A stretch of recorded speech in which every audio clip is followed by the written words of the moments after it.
Assalamualaikum warahmatullahi wabarakatuh. Hai teman-teman, perkenalkan nama aku Dwi Handayani dari Prodi S1 Farmasi semester 2B NIM 191100083 Universitas Kadar Bangsa Palembang.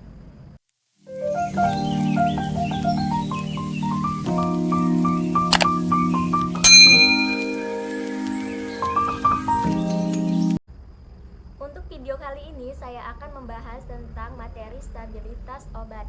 Jadi tonton videonya sampai habis ya. Stabilitas obat adalah kemampuan suatu produk obat untuk menjaga spesifikasi yang sudah dibuat untuk menjamin kualitas, identitas, dan kemurniannya. Kualitas sediaan farmasi yang pertama mengandung masing-masing bahan aktif yang tertera pada etiket dalam batas spesifikasi yang ditetapkan secara resmi Farmakope Indonesia. Yang kedua mengandung jumlah bahan aktif yang sama antara satuan dosis dengan satuan dosis berikutnya.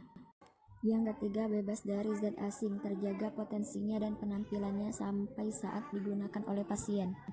Yang keempat saat digunakan akan melepaskan bahan aktif untuk mencapai ketersediaan sampai hayati. Jenis stabilitas Farmakope Indonesia Jilid 4.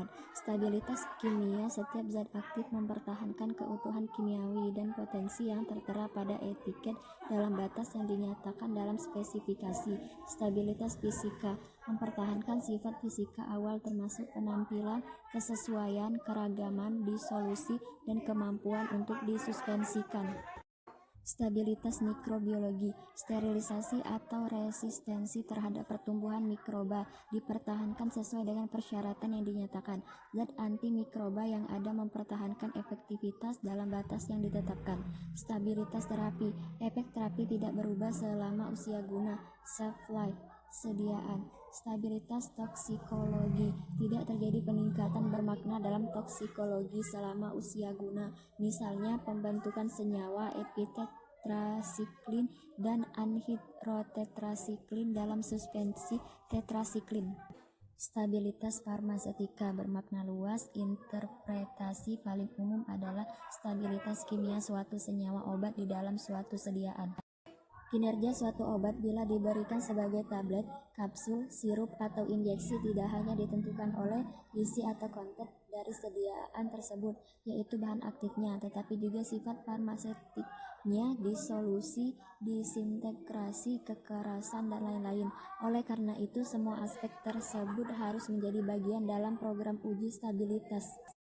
Bagian yang terlibat dalam monitoring stabilitas dalam suatu industri yaitu stabilitas preklinik, kompatibilitas, stabilitas dalam makanan dan bentuk-bentuk lain untuk toksikologi, stabilitas eksperimental, stabilitas dari bat pertama yang dikembangkan.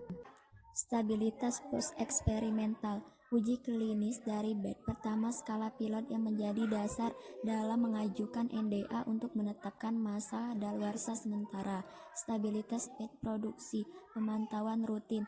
Stabilitas pilot, menyangkut stabilitas karena perubahan formula atau proses formulasi produk yang sudah ada. Usia guna, shelf life, diperoleh dari data yang berasal dari data penyimpanan pada suhu kamar yang sangat ditentukan oleh fluktuasi suhu, kelembapan, dan pencahayaan sepanjang tahun. Data dari uji dipercepat hanya digunakan untuk memperoleh usia guna sementara, memperoleh informasi bila sediaan mengalami kondisi stres seperti karena pengaruh suhu dan kelembapan selama transformasi. Dalam mengembangkan sediaan farmasi perlu diperhatikan azas dalam memformulasi obat, yaitu hanya dengan komponen formulasi yang memang diperlukan, karena setiap penambahan zat akan dapat menimbulkan masalah dalam formulasi dan mempengaruhi stabilitas sediaan. Uji stabilitas adalah bagian yang harus dilakukan dalam pengembangan produk, karena tanpa data stabilitas akan dihasilkan sediaan yang tidak dapat diramalkan stabilitasnya selama usia guna. Beberapa definisi resmi dari FDA Guidelines. Stabilitas, kemampuan suatu produk obat untuk bertahan dalam batas spesifikasinya agar menjamin identitas, kadar strength, kualitas, dan kemurniannya. Strength, kadar zat aktif dan bahan-bahan tambahan lain yang perlu ditentukan seperti alkohol pengawet pada sediaan injeksi. Uji dipercepat atau stress testing, Suatu uji yang didesain untuk mempercepat penguraian kimia atau fisika suatu bahan obat atau produk obat dengan menggunakan kondisi penyimpanan yang berlebihan. Tujuannya untuk menentukan parameter kinetika untuk memperkirakan waktu daluarsa tentatif sementara. Expiration date, tanggal daluarsa, waktu yang tertera pada label kemasan suatu produk obat yang menunjukkan waktu di mana obat masih bertahan dalam batas spesifikasinya. Jika memuat tanda bulan dan tahun, berarti produk diharapkan masih dalam batas spesifikasinya sampai hari terakhir bulan tersebut. Proses penguraian yang menurunkan stabilitas obat dalam suatu formulasi berlangsung dengan laju tertentu. Laju degradasi tersebut dipengaruhi oleh konsentrasi reaktan, suhu, pH, dan katalisator. Proses penguraian obat. Oksidasi. Proses oksidasi dapat terjadi melalui dua mekanisme. Yang pertama, mekanisme secara autooksidasi. Yang kedua, reaksi oksidasi yang terjadi karena kehilangan elektron tanpa penambahan oksigen. Mekanisme secara autooksidasi melibatkan reaksi dengan molekul oksigen, reaksi berantai, dan pembentukan oksigen bebas. Radikal bebas adalah molekul atau atom yang mengandung satu atau lebih elektron, tidak berpasangan seperti R, hidroksil bebas OH, dan molekul O2. Radikal ini cenderung menarik elektron dari senyawa lain sehingga terjadi oksidasi. Hasil utama reaksi autooksidasi adalah senyawa hiperperoksida yang putus membentuk aldehid, ketan, dan asam. Hasil-hasil uraian ini menyebabkan tengiknya lemak dan minyak. Laju reaksi autooksidasi dipengaruhi oleh beberapa faktor. Yang pertama, tingkat kejenuhan ikatan. Yang kedua, temperatur. Yang ketiga, logam-logam berat.